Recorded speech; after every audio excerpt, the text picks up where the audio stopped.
À Monsieur Mickaël Boulou pour le groupe socialiste et apparenté. Bonsoir.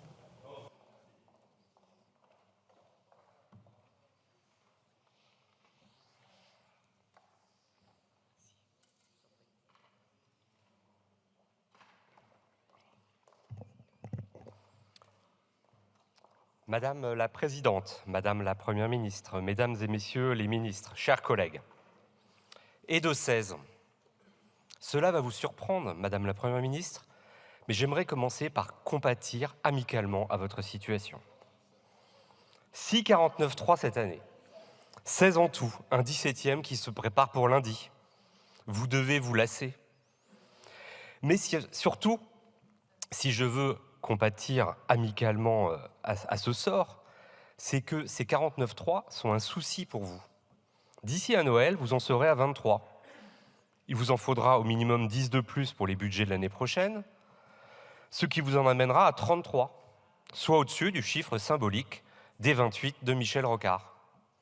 Or, je doute que le président de la République voudra battre ce record. Autrement dit, la méthode que vous avez choisie sur ces budgets est en train de sceller lentement, mais sûrement, votre propre sort. Vous allez nous dire, la main sur le cœur, que vous n'avez pas le choix, personne ne veut voter vos budgets, etc., etc. Objection, votre honneur. Oui, quand personne n'est satisfait de vos budgets, personne ne veut les voter. C'est assez naturel, c'est simple, c'est basique. Mais je crois qu'on a déjà vu des situations où, après quelques efforts, vos budgets pouvaient paraître tolérables à certains dans cet hémicycle. Alors j'en conviens, ça ne date pas d'hier, puisque la dernière fois, en fait, c'était littéralement hier, en fait. Hier, où de nombreuses oppositions se sont abstenues sur le budget de fin de gestion 2023, parce que vous avez consenti à discuter avec elles et chercher un accord et à faire des gestes. 150 € pour les 600 000 parents seuls, 20 millions d'euros pour l'aide alimentaire, 2 millions d'euros dans la lutte contre les algues sargasses envahissantes, un peu plus d'argent pour l'hébergement d'urgence. Ce n'est pas la panacée, certes, mais c'est déjà ça. Imaginez cela, transposez-le à un budget annuel. Imaginez. Mais sur le budget de l'année prochaine, vous n'avez même pas essayé de discuter, que ce soit avec la gauche ou avec la droite. Et pour le coup, vous ne pouvez même pas dire que vous ne savez pas ce qu'il faut faire. C'est inédit. Jamais autant de groupes de cet hémicycle n'avaient présenté des contre-budgets. Cette année, nous, socialistes, nous avons fait un contre-budget. Un contre-budget à l'équilibre, au passage, avec des choix politiques forts, contre la vie chère et pour la transition écologique. Lisez-le. Nos collègues insoumis ont aussi fait le leur. Lisez-le. Nos collègues républicains en ont fait un également. Lisez-le. Bon, personne n'attend du Rassemblement national qu'il fasse preuve de sérieux en proposant un projet cohérent. Mais passons. Mais vous aviez l'embarras du choix. À la place, vous avez l'arme nucléaire, donc vous ne vous embêtez pas, vous l'utilisez. C'est tellement plus simple que de débattre. Cette arme, le 49.3, sera votre perte. C'est dommage, je vous le dis en toute amitié. Sur le fond, sans faire un cours d'histoire complet, vous connaissez l'histoire des États généraux de 1789, réunis en pleine crise financière et budgétaire. Et vous savez sans doute, comme moi, que la raison d'être historique du Parlement, c'est de voter l'impôt et son usage. Avec votre méthode, pour la deuxième année, nous n'avons pas pu discuter des impôts avec un 49.3 immédiat. Nous n'avons pas pu discuter sérieusement des dépenses, puisque sur les 47 missions et comptes spéciaux, nous avons pu commencer les discussions de 9 missions. Et encore, nous n'avons même pas pu aller au vote sur la plupart. C'est la deuxième année que c'est le cas, et si vous ne changez pas de manière de faire, nous allons passer 5 ans sans vote. Quelle démocratie moderne passe 5 ans sans pouvoir voter, sans même pouvoir discuter de ses impôts et de son budget? Dans un pays où la critique de la verticalité du pouvoir est récurrente depuis 60 ans, nos concitoyens et nos concitoyennes reçoivent chaque semaine sur leur téléphone des alertes de leurs journaux. Elisabeth Borne déclenche un nouveau 49.3.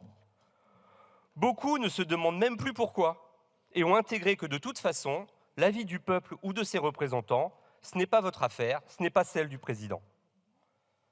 Alors comment ne pas comprendre que nos concitoyens se disent que leur parole n'a aucun impact, qu'ils se désintéressent de la politique ou qu'ils se déclarent même indifférents à l'arrivée de forces encore plus autoritaires.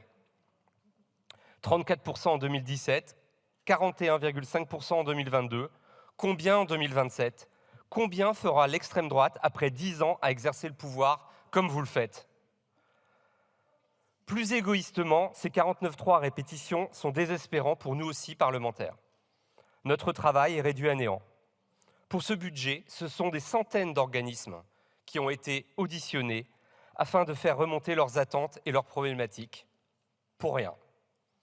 Pour ma part, en tant que co-rapporteur spécial du budget de la mission consacrée à la recherche, avec mon collègue Jean-Marc Tellier, j'ai entendu près d'une vingtaine d'organismes, que ce soit le CNRS, l'Agence nationale de la recherche, l'Institut Paul-Émile Victor pour la recherche polaire, ou encore l'Institut national du cancer, ou les syndicats de chercheurs.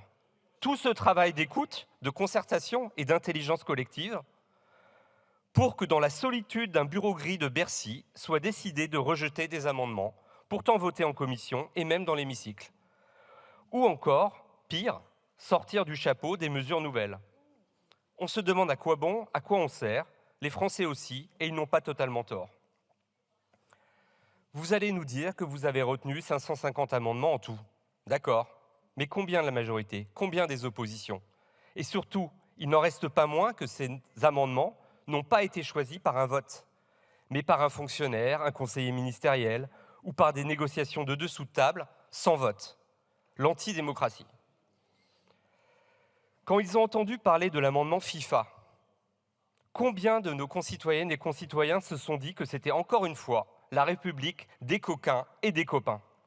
Mesurez-vous le mal que ce genre d'amendement lobby fait à votre action et le mal qu'il fait à la crédibilité de tous les politiques de ce pays. Sur le texte lui-même, eh bien, je n'ai même pas envie de rentrer dans son côté contre-productif, parfois indécent, souvent inefficace, sur ses insuffisances, que ce soit pour la bifurcation écologique, l'école, la justice fiscale, l'outre-mer, le social. On l'a déjà fait, on n'a pas arrêté de le faire. Mais là, ce soir, je n'en ai plus le cœur, Madame la Première ministre. Car vous n'écoutez pas, pétris de vos certitudes. Les Françaises et les Français voient votre cynisme dans la gestion des affaires. Ils voient la brutalité de votre manière de gouverner.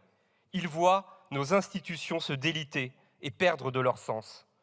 Et ils voient que cela vous laisse de marbre. Ces motions de censure à répétition confinent peut-être à l'absurde, mais l'exercice a une forme de nécessité.